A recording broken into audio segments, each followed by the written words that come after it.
નમસ્કાર.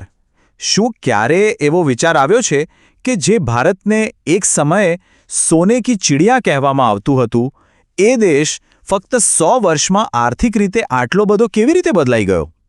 આજે આપણે એ જ આર્થિક પરિવર્તનની આખી વાત સમજવાના છીએ, તો ચાલો શરૂ કરીએ. આખી વાત શરૂ કરતા પહેલા ચાલો થોડું પાછળ જઈએ.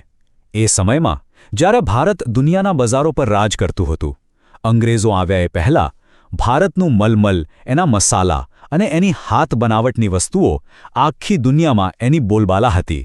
સાચા અર્થમાં ભારત એક આર્થિક મહાશક્તિ હતું. આ જે મોટો આર્થિક બદલાવ આવ્યો એને બરાબર સમજવા માટે આપણે આ 6 મુદ્દાઓ પર વાત કરીશું. પહેલા, ભારત કેટલું સમૃદ્ધ હતું. પછી, કંપની શાસનની શું અસરો થઈ? આપણા ઉદ્યોગો કેમ પડી ભાંગ્યા? ગામડાની હાલત કેવી થઈ? જે વિકાસ થયો એના કેવા પરિણામો આવ્યા? અને છેલ્લે, આ ઇતિહાસ આપણને શું શીખવી જાય છે? તો આપણી વાતની શરૂઆત ત્યાંથી કરીએ કે જ્યારે બ્રિટિશ કંપનીનો પ્રભાવ નહોતો ત્યારે ભારતની આર્થિક તાકાત કેવી હતી. એ સમયની ભારતની તાકાતનું જો કોઈ ઉત્તમ ઉદાહરણ હોય તો એ હતું બંગાળ. જરા વિચારો, 18મી સદીમાં એકલું બંગાળ આખા યુરોપને સુતરાઉ કાપડ, રેશમ અને ખાંડ જેવી વસ્તુઓ મોકલતું હતું. આ જ બતાવે છે કે ભારત ખાલી એક દેશ નહોતો, પણ દુનિયાભર માટે ઉત્પાદનનું એક મોટું કેન્દ્ર હતું. અને પછી વાર્તામાં એક મોટો વળાંક આવે છે. ઈસ્ટ ઇન્ડિયા કંપનીનું ભારતમાં આવવું અને ધીમે ધીમે અહીં સત્તા જમાવવી. બસ અહીંથી જ ભારતની આર્થિક દિશા આખી બદલાઈ ગઈ.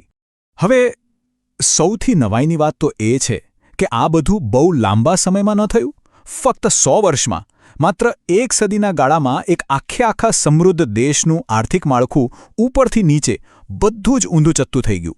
આ બદલાવ કેટલો મોટો હતો એ અહીં સાવ સ્પષ્ટ દેખાય છે.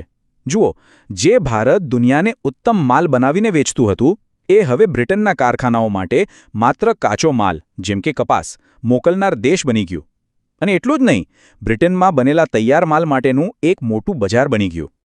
તો હવે એ જોઈએ કે ભારતની ઓળખ સમાન જે ઉદ્યોગો હતા એ કેવી રીતે ખતમ થઈ ગયા. આ કોઈ અકસ્માત નહોતો, પણ બ્રિટિશ નીતિઓનું સીધું પરિણામ હતું. અંગ્રેજોએ આપણા ઉદ્યોગોને તોડવા માટે એક બહુ જ ચાલાક હથિયાર વાપર્યું, અને એ હતું ટેક્સ, એટલે કે જકાત. એમણે એવી નીતિઓ બનાવી કે ભારતનો માલ બહાર જાય તો મોંઘો પડે, પણ બ્રિટનનો માલ ભારતમાં આવે તો સસ્તો મળે. આનાથી શું થાય? સ્વાભાવિક છે કે બ્રિટિશ માલ વધુ વેચાય. અને આ અન્યાય નીતિનું સીધું પરિણામ શું આવ્યું? ભારતનો જે સૌથી મોટો અને મજબૂત ઉદ્યોગ હતો, કાપડ ઉદ્યોગ, એની કમર તૂટી ગઈ. જે ઉદ્યોગ સદીઓથી ભારતની શાન હતો, તે બરબાદ થઈ ગયો. અને સમજો કે આ ખાલી ઉદ્યોગોની વાત નથી. આ વાત છે લાખો કુશળ કારીગરોના જીવનની.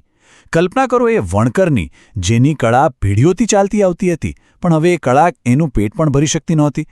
લાખો લોકો ગરીબ બની ગયા, બેરોજગાર થઈ ગયા, અને તેમની અમૂલ્ય કળા ધીમે ધીમે મરી પરવારી.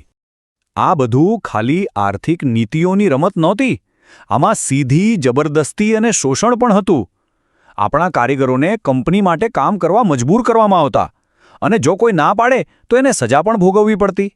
શહેરો અને ઉદ્યોગોની તો આ હાલત હતી, પણ ભારતના ગામડા, જે દેશનો અસલી આધાર હતા, એમના પર શું અસર થઈ? ચાલો એ જોઈએ. આ સરખામણી જુઓ. કંપની શાસન પહેલાં અને પછી ગામડાની સ્થિતિમાં જમીન આસમાનનો ફરક આવી ગયો. જે ગામડા એક સમયે પોતાની રીતે સમૃદ્ધ અને સ્વનિર્ભર હતા, એ હવે ગરીબ અને બીજા પર આધાર રાખતા થઈ ગયા. ગામડાની આ બરબાદી પાછળનું મુખ્ય કારણ હતું અંગ્રેજોની જમીન મહેસૂલ નીતિ. ખેડૂતો પર એટલો બધો કર નાખવામાં આવ્યો કે એ દેવામાં ડૂબી ગયા. હાલત એવી થઈ કે પોતાની જમીન પર એ મજૂર બનીને રહી ગયા, અને દેવાના એવા ચક્કરમાં ફસાયા કે જેમાંથી બહાર નીકળવું લગભગ અશક્ય હતું. હવે એક રસપ્રદ વાત. આ સમયમાં કેટલાક સુધારા પણ થયા, જેને આપણે વિકાસ કહી શકીએ. પણ સવાલ એ છે કે આ વિકાસ ખરેખર કોના માટે હતો? જેમ કે દેશમાં પહેલીવાર રેલવે શરૂ થઈ, મુંબઈથી થાણે સુધી. ભારત અને ઇંગ્લેન્ડ વચ્ચે સ્ટીમર સેવાઓ શરૂ થઈ. મુંબઈ, મદ્રાસ, કોલકાતા જેવા મોટા બંદરોનો પણ વિકાસ થયો. આ બધું સાંભળીને તો પ્રગતિ જેવું જ લાગે છે, ખરું ને? પણ આ બધા પાછળનો અસલી હેતુ કંઈક બીજો જ હતો. રેલવે લાઈનો એટલા માટે નાખવામાં આવી હતી કે ગામડાઓમાંથી કાચો માલ સરળતાથી બંદરો સુધી પહોંચાડી શકાય. અને બંદરોનો વિકાસ એટલા માટે થયો કે આ માલ ઝડપથી જહાજોમાં ભરીને ઇંગ્લેન્ડ મોકલી શકાય. ટૂંકમાં આ વિકાસ ભારત માટે નહીં પણ બ્રિટનના વ્યાપાર અને શાસનને મજબૂત કરવા માટે હતો. તો ચાલો હવે આ આખી વાતનું સરવૈયું કાઢીએ. આ બધી આર્થિક નીતિઓનો લાંબા ગાળે શું વારસો છોડી ગઈ એ સમજીએ. તો આ 100 વર્ષના શાસનનો હિસાબ શું કહે છે? પહેલી વાત, ભારતની સદીઓ જૂની આર્થિક વ્યવસ્થા તૂટી ગઈ. બીજી, આપણા ખેડૂતો અને કારીગરો ગરીબીના ખપ્પરમાં હોમાઈ ગયા. ત્રીજી, ભારતની સંપત્તિ અને સંસાધનોનો ઉપયોગ બ્રિટનને વધુ ધનવાન બનાવવા માટે થયો. અને ચોથી, એક એવા અર્થતંત્રનો પાયો નંખાયો જે આત્મનિર્ભર નહીં પણ બ્રિટન પર નિર્ભર હતું. અને આ બધો ઇતિહાસ આપણને એક બહુ મોટા સવાલ પાસે લાવીને ઊભો રાખે છે. બ્રિટિશ શાસનનો આ જે આર્થિક વારસો આપણને મળ્યો, શું એની અસર આજે પણ આપણા દેશના વિકાસ પર જોવા મળે છે? આ સવાલ પર વિચારવું ખૂબ જરૂરી છે.